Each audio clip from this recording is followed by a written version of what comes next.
a propósito de este tema, vamos a dar la bienvenida a Luis Fernando Torres, asambleísta del Partido Social Cristiano, que hace tiempo presentó además una iniciativa referente a estas enmiendas. Asambleísta, muchísimas gracias por estar con nosotros en Telediario Estelar. Buenas noches, gracias por la invitación. Yo fui quien demandó la inconstitucionalidad de las enmiendas por vicios de forma y de procedimiento. Parece que la Corte Constitucional no aceptó mi demanda, lo cual lamento, porque en mi demanda estaba un cuestionamiento de fondo al estatismo constitucional y a lo que se había hecho desde las enmiendas para transformar derechos en servicio público, como ocurrió con la comunicación. ¿Pero qué sucedió entonces, asambleísta? Si usted ya desde un primer momento había hecho estas observaciones, presenta este proyecto precisamente en este tema de las enmiendas, ¿qué sucede ahora con la Corte Constitucional que en menos de 3 años toma esta decisión? ¿No sería una contradicción? Bueno, como saben, los jueces de la Corte Constitucional, que serán pronto evaluados por el Consejo de Participación ¿Los mismos que en ese momento Ciudadana aceptaron esas enmiendas son los que ahora están violando la derogatoria de las 2 enmiendas? Claro, lo curioso es el cambio de opinión, porque cuando dieron el dictamen para que las enmiendas pudieran procesarse en la Asamblea, dijeron que se podía convertir un derecho en servicio público, y luego en el auto de verificación, aprobadas las enmiendas, dijeron lo mismo. Afortunadamente cambiaron de criterio y han dicho lo contrario en la sentencia para que la comunicación sea un derecho y no un servicio público. Pero se han demorado mucho tiempo y tendrán que explicar por qué se demoraron tanto y por qué la sentencia la dictan cuando están a pocos días de ser evaluados por el Consejo de Participación Ciudadana y eventualmente cesados. ¿Tendría un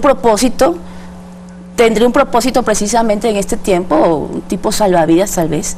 Bueno, tratar de que los pecados les sean perdonados, porque a esta Corte le caracterizó haberse sometido totalmente al poder gobernante de turno en los últimos años.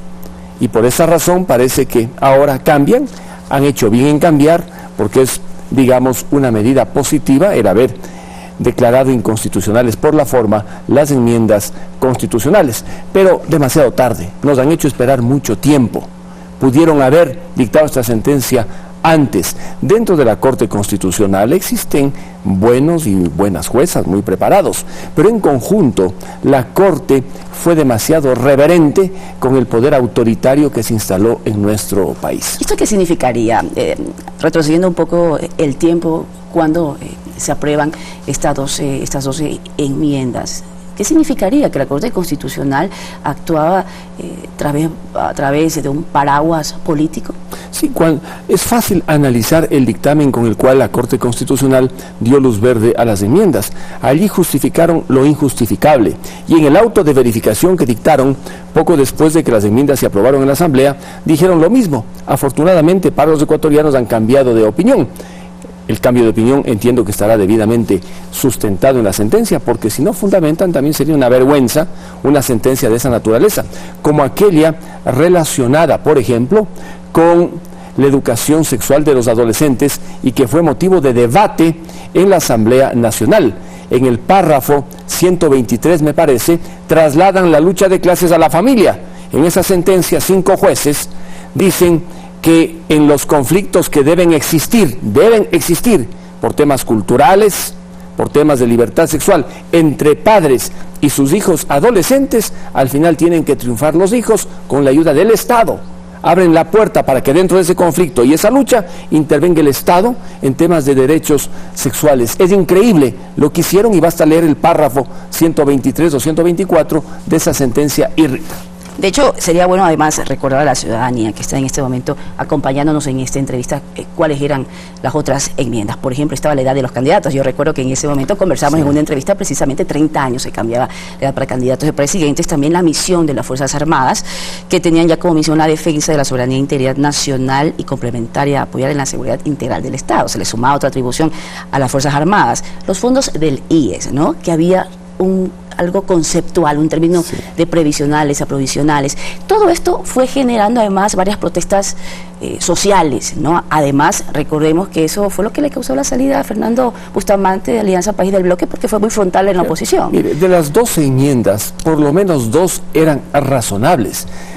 Debido a los vicios en el procedimiento, la Corte ha declarado inconstitucionales las 12, pero una de ellas, relacionada por ejemplo con los fondos del IES, era necesaria porque corregía un problema que existe en la Constitución, que en lugar de hablar de fondos previsionales, habla de fondos provisionales. La corrección en la enmienda era correcta, había que cambiar la palabra provisional por la palabra previsional, pero como está declarada esta enmienda inconstitucional, queda lo antiguo, esto es provisional. En el tema de la edad, yo soy partidario que los jóvenes tengan pleno derecho para participar. Si un joven puede ser candidato a alcalde, a concejal, a prefecto, a asambleísta, ¿por qué no puede ser candidato a presidente? Yo estaba de acuerdo que la edad bajara por lo menos a 30 años, pero con esta declaratoria sube nuevamente a 35 años de edad, debido a los vicios de forma, a que se votó en paquete y no se votó reforma por reforma. Pero en general, las otras sí son totalmente perniciosas, aquellas como las que sustraen competencias a los municipios en materia de infraestructura, de salud y también de salud. Ahora van a recuperar los municipios esa competencia. Igualmente era perniciosa la enmienda que llevaba a que los militares hagan lo que hacen los policías, cuando el rol de un policía está en la Constitución y el rol de los militares igualmente. Asambleísta, ¿usted cree que sería oportuno, con el momento que se está viviendo político ahora en el Ecuador, varios funcionarios de alto cargo han sido cesados, que el Consejo de Participación Ciudadana también evalúe cuál ha sido el actuar de estos jueces en los últimos 5 años? Sí, tiene que evaluar. Yo creo que el Consejo de Participación Ciudadana tiene un mandato constitucional de la ciudadanía para evaluar a los jueces de la Corte Constitucional con una evaluación objetiva, no tendenciosa, imparcial, para ver cuál ha sido su rol. No se puede calificar el contenido de las sentencias, porque allá no puede llegar la evaluación, pero sí en general su rol. ¿Por qué se demoraron tanto en determinadas sentencias? ¿Por qué a veces hicieron lo mismo de aquello que se les ordenaba desde la función ejecutiva?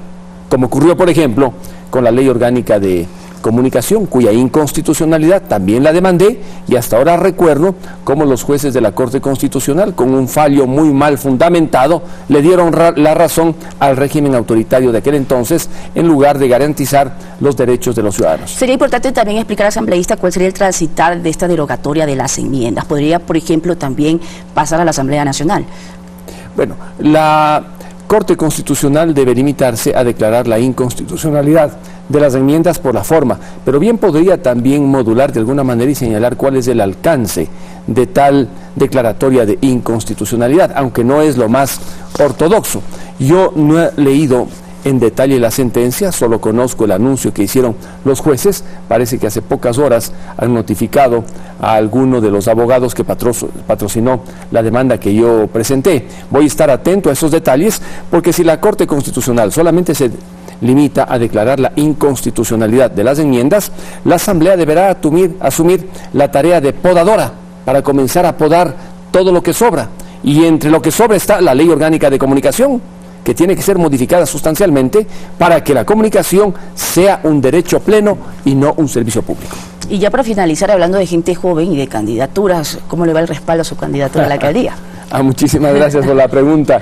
Sí existe un buen ánimo entre los ambateños, un apoyo, un reconocimiento, superan en las encuestas ese apoyo fácilmente el 50%.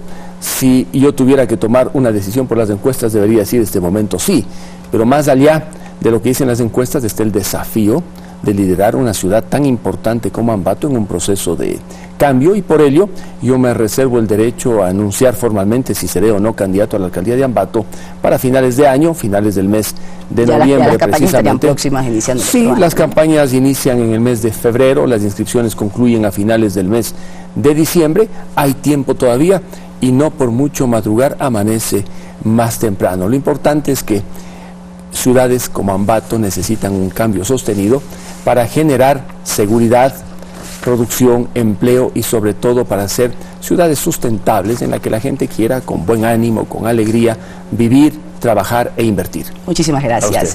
Asambleísta Luis Fernando Torres con nosotros en este espacio de entrevistas. Vamos con más.